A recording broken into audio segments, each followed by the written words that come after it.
it's exciting that there's a new show coming out. It is. I mean, I love working and I love, having this opportunity to play a lead character in a show. I've been working in the movies and television for almost 20 years, and this is my first lead role other than Hit and Miss, which was done in England. And the character is, so multidimensional, so complex, and it's been a great experience overall. Well, and I'm sure you've been asked this before, but it's interesting to me because I've followed your career. I'm probably about as old as you, and I've followed your career since you first came out. And I want to know, do they come to you with this project, or do you seek some of these projects out on your own?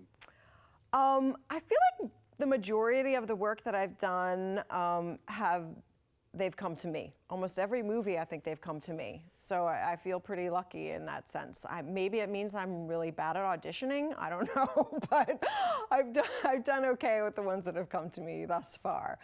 But yeah, and with Those Who Kill, they approached me and said they were interested in me playing this part, and they sent me the pilot episode, and I read it, and I went in and met with Brian Grazer and all the other producers and some of the writers involved, and they talked me through the season and what they wanted to do. And at first when I read the pilot, I thought, it seems a little procedural, but they said, no, we really want this to be a character-driven story, and they told me a bit about my character's backstory and what she's going through, and it just sounded like something I would like to explore. Now, you've been on a lot of TV recently, and I'm wondering, do you watch a lot of TV, or do you just kind of go by your gut when you see a script? Honestly, I don't even have a TV.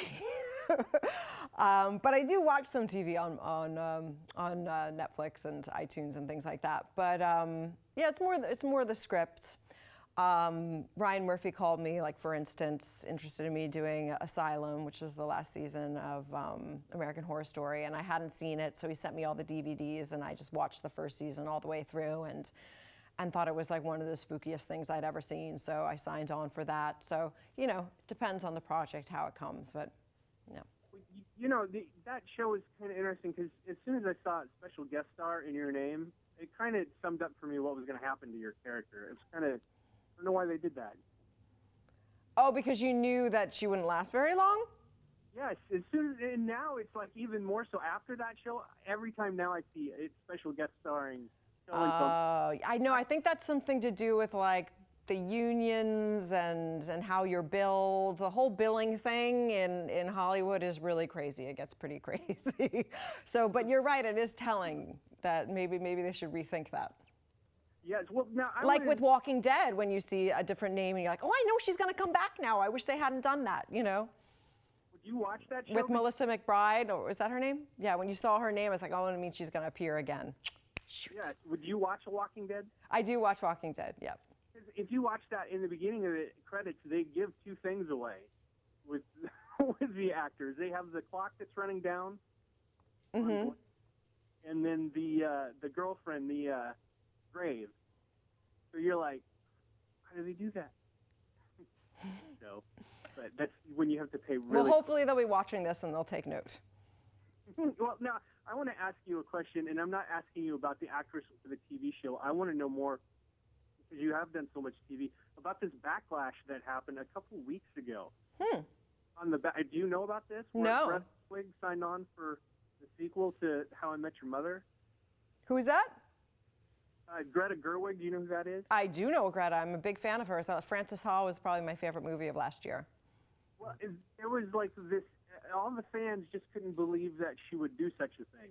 Oh, well, that's a shame. I mean, hopefully she can do that and a lot of other things at the same time. And, she's such a talented woman, and maybe she'll bring something really interesting to the sitcom and kind of change it up. And, I think she's such a great actress that I think she'll transcend the work. Well, that's what I thought, too, and I just thought it was weird just how, like, the fans kind of turned on her, and I can't imagine why they would do that. And I'm wondering, do you think you haven't ever really experienced that because you pick sort of, more not sitcom-y type? Well, I avoid the internet. That's how I avoid hearing about those kinds of things. Don't look at the internet, exactly. Well, don't read the comments, yeah. Weren't you on the Mindy Project for a little bit? I did the Mindy Project. I did a few episodes. Yeah, I'm a big fan of Mindy. I think it's so great that she has her own show and that she's on there writing and directing and producing and everything. And it's great. She's a force. I'm a big fan. Okay, and can you just I guess is the last question here I have. Can you sum up Catherine for us in like 2 sentences? Catherine is actually very similar to my character in Hit and Miss. She's very shut down. She's trying to find some peace in her life. She's not very good at with relating to other people, and you know, she's just trying to solve something that happened to her when she was younger, so she can find some peace. Okay, sounds awesome. So glad you came on and chatted with us for a little bit this morning. Thank you, Paul. Please bring Hit back, Hit and Miss. Okay, I'll try.